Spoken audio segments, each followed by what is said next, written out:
10వ జ్యోతిర్లింగమైన త్రయంబకేశ్వర జ్యోతిర్లింగాన్ని దర్శిద్దాం.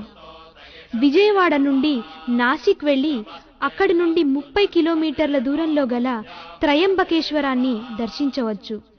నమః శివాయ. ఓం త్రయంబకేశ్వరాయ నమః. గోదావరి నదీ తీరంలో ఈ త్రయంబక పుణ్యక్షేత్రం మహారాష్ట్రలో పశ్చిమ కాశీగా ప్రసిద్ధిగాంచింది. భక్తుల పాపాల్ని మాపుటకు ఉత్తర భారతదేశంలోని గంగా నది మంచి ప్రశస్తమైనది.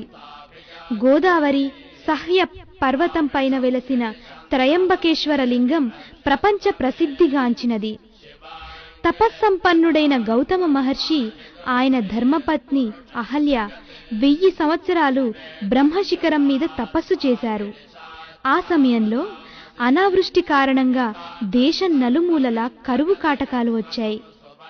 ఆ పరిస్థితిని చూసిన గౌతముడు వరుణదేవుడిని గురించి తపస్సు చేయగా వరుణదేవుడు ప్రత్యక్షమై, గౌతమ, నీవు చిన్న సరస్సును నిర్మించు, దాని నిండుగా ఎప్పుడూ నీరు ఉండేలా అక్షయమవుతుంది అని వరమిచ్చాడు.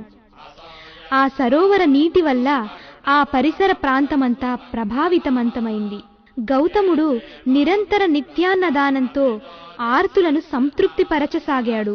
అతని ఉన్నతిని చూసి సహించలేని ఋషులు ఒక ముసలి ఆవును గౌతముని పంట పొలాల్లోకి వదిలారు.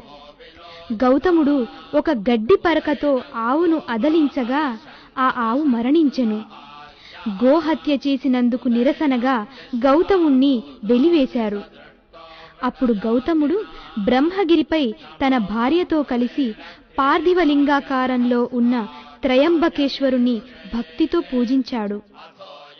శివుని అనుగ్రహంతో గంగ గౌతముని వెంట వచ్చి ఆశ్రమాన్ని పావనం చేసింది. గౌతమి గోదావరి అని పిలువబడింది. ఈ త్రయంబకేశ్వరంలో గల 3 చిన్న లింగాకృతులను బ్రహ్మ, విష్ణువు, శివాత్మకమైన లింగాలుగా జనులు కొలుస్తారు. అత్యంత శోభాయమానమైన ఈ త్రయంబకేశ్వర జ్యోతిర్లింగం విచిత్రంగా ఉంటుంది. ఈ లింగానికి 3 పక్కల కన్నులు చెక్కబడి ఉంటాయి. అందుకే ఈ స్వామిని త్రయంబకేశ్వరుడని పిలుస్తారు. త్రయంబకేశ్వరాలయ సమీపాన ఉన్న పావన కుండంలోని గోదావరి జలాల్లో భక్తులు స్నానం చేసి తరిస్తారు.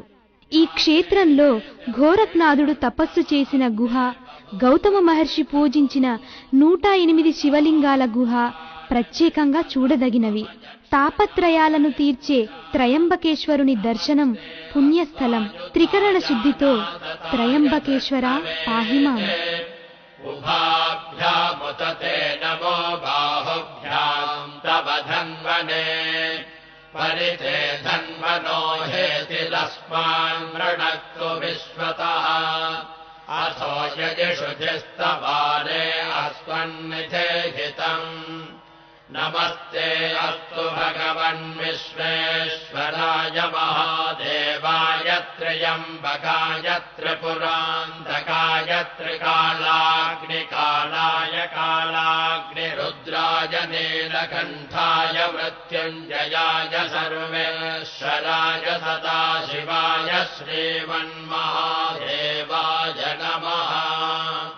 నమో హిరణ్యవాహవే సేనాన్యే దిశాంచపతయే నమో నమో వృక్షేభ్యో హరికేశేభ్యః పశూనాం పతయే నమో నమః సస్మించరాయ త్రిమతే పథీనాం పతయే